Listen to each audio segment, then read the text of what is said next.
jangan cuma lihat covernya aja, karena dalamnya bisa jadi beda gitu kan.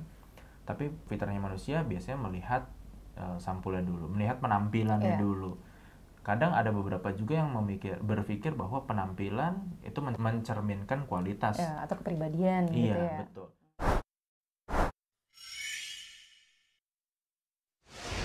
Ketemu lagi di Ngeteh Bareng Suami. Hari ini kita akan ngebahas tentang satu pertanyaan. Menurut kamu penampilan itu penting nggak sih? Gitu. Nah kebetulan kita lagi kapelan gini ya. Sebenarnya kamu paling nggak mau kan biasanya? Iya sebenarnya ini nggak sengaja kapelan kan. Tadi saya udah bilang. Iya. Yang penting kemeja hitamnya habis. Jadi pakai kemeja putih aja. Terus saya bilang kan ke kamu pakai kemeja lagi aja supaya gampang. Tapi yang aku ngehnya suruh pakai kemeja putih. Iya serius. serius. Ya udah deh nggak apa-apa lah. Ya udah nggak apa-apa lah ya. Jadi ini ada hubungannya sih sama penampilan gitu ya. Menurut kamu penting nggak sih penampilan tuh? Penampilan penting sih. Jadi, aku juga setuju. Jadi penampilan penting. Setuju ya.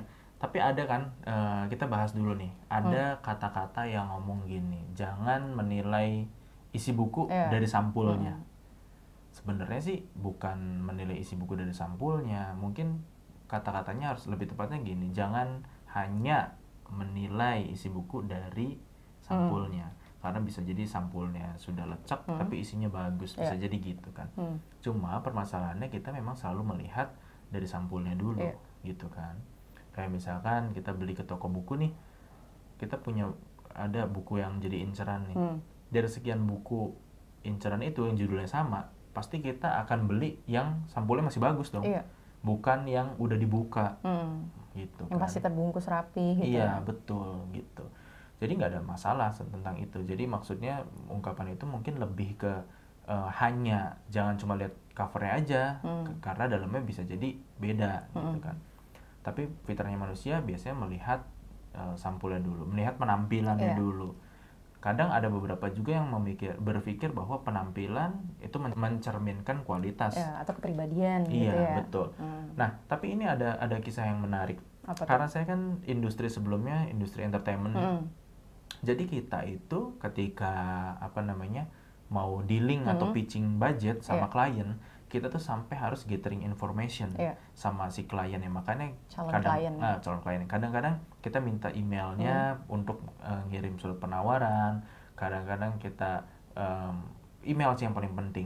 Nah biasanya dari email kita bisa nge-tracking sosial media dia. Jadi kita bisa lihat nih sebelum ketemu, sebelum pitching harga, kita bisa lihat dulu dia tuh sukanya apa. Oh dia tuh penampilan casual. Kalau orang penampilan casual, kita nanti ketika ketemu meeting itu kita pakaiannya casual. Menyesuaikan dengan calon klien. Kalau kliennya penampilan konservatif atau lebih rapih pakai jas, ya kita ikut pakai jas. Begitu juga ketika dia pakaiannya misalkan maunya berbatik, biasanya berbatik karena dia orang pemerintahan misalkan. Jadi kita menyesuaikan. Selalu kayak gitu karena biasanya akan membuat kedekatan ketika ngerasa sama gitu. Itu sih pentingnya. Dan ada juga cerita juga tentang beberapa talent yang kan gini ya, kalau kita sih selalu ketika mau acara, walaupun itu masih gladi resik atau gimana, kita harus sudah berpenampilan sama seperti pada saat kita mau show beneran. Iya. Karena ini mungkin males make up atau gimana, akhirnya ditelepon juga tuh, karena pada saat itu kebetulan itu saya bergeraknya saya dapat jobnya lebih ke talent agent pada saat itu, menyediakan talent untuk pertunjukan. Sampai di kontak, Mas ini kok talentnya kayak gini ya, karena tanpa make up. Iya, jadi dia melihatnya ini kok orangnya nggak sesuai dengan fotonya gitu.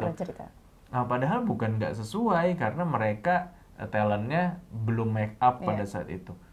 Wah, saya langsung kontak koordinator talentnya, apakah ini orangnya beda atau enggak kok sama. Oh ini karena ini.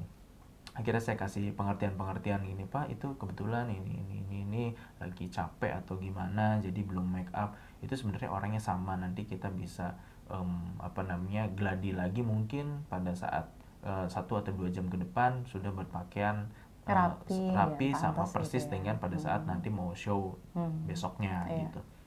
Pas udah itu baru paham. Jadi penampilan itu penting sih. Ya, setuju. Karena takutnya kalau misal kita penampilannya kurang, ya kita juga nanti ada interpretasi yang kurang baik juga ketika bahkan yang buruk ya. yang buruk, yang tidak sesuai. Ya sesuai macam-macam. Jadi kalau misalkan teman-teman bekerja di industri apapun ya, kalau misalkan di hospitality, misalkan di hotel apa, pasti harus rapi, ya harus berjas mungkin. Kalau misalkan teman-teman industrinya di tentang pakaian, distro gitu, mungkin kalian juga harus pakai pakaian yang sesuai dengan pekerjaannya, fashionable dan lain-lain. Seperti itu sih, jadi menyesuaikan. Makanya penampilan itu menurut saya penting, gitu. Pasti dan penting banget ketika misalnya salah satunya nih pengen interview atau wawancara kerja, betul, kan? Betul. Itu tuh yang paling bikin deg-degan tuh pasti. Iya, karena terus gimana ya gitu kan? Betul. Karena memang interview, apalagi kalau misalnya interviewnya nggak ada dress code nih ya, kita nggak mungkin pakai pakaian casual banget atau nggak mungkin. Pakai jas juga, aduh bingung juga, tergantung posisinya jadi apa. Ya, gitu. Pewawancaranya gimana gitu, seleranya kita juga kadang bingung ya. Dan itu ngomong-ngomong make up, memang cewek itu beda banget ya ketika ada yang beda banget ketika bermake up dengan enggak. Iya, karena kebetulan kan ini talent pertunjukan juga, pasti beda. Tapi seharusnya memang enggak polos banget gitu ya. Iya betul. Karena walaupun memang lagi gladi gitu ya, harus sesuai dengan nanti pada saat show-nya gimana gitu sih. Nah, jadi ya menurut kita sih penampilan itu penting banget ya. Penting. Menurut saya dalam kegiatan apapun atau dalam pekerjaan apapun, penampilan itu penting. Kayak teman-teman bekerja formal ataupun non formal, tetap penampilan itu penting. Jadi disesuaikan dengan karakter atau pekerjaan atau situasinya. Bukan berarti tidak sesuai ya, harus sesuai justru. Kalau misalkan harus casual, ya kita casual. Kalau misalkan harus resmi, ya kita resmi gitu. Dan sebenarnya nggak harus tampil cantik atau ganteng, ya kan? Karena itu sangat relatif ya. Iya, betul. Cukup rapi, bersih gitu kan. Itu penting gitu untuk dimunculkan pada saat kita ya tadi kayak mau bertemu calon klien atau mau wawancara kerja gitu kan. Iya, betul. Lihat, ini sebenarnya semua aspek sih sebenarnya. Kayak misalnya mau ketemu kenalan baru misalkan, atau lagi jalan sama gebetan atau apapun itu penting banget. Mau ketemu calon mertua misalkan, ya kan? Gak mungkin ketemu calon mertuanya misalkan pekerjaannya apa, formal gitu ya, tiba-tiba kita kesana pakai kaos oblong, celana sobek-sobek, kan gimana gitu kesan pertamanya. Padahal kita misalkan seorang manajer perusahaan terkenal, tapi pakaiannya seperti itu, kan nggak enak juga. Kalau menurut saya lebih baik kita menyesuaikan dengan kondisi sih, seperti itu. Dan penampilan juga penting lah. Waktu itu aku juga walaupun bekerja sebagai bidan gitu, tenaga kesehatan, ternyata pasien-pasien yang datang berkonsultasi atau mau diperiksa itu juga cukup kritis, gitu. Kadang bahkan membandingkan kita dengan tenaga kesehatan yang lain gitu.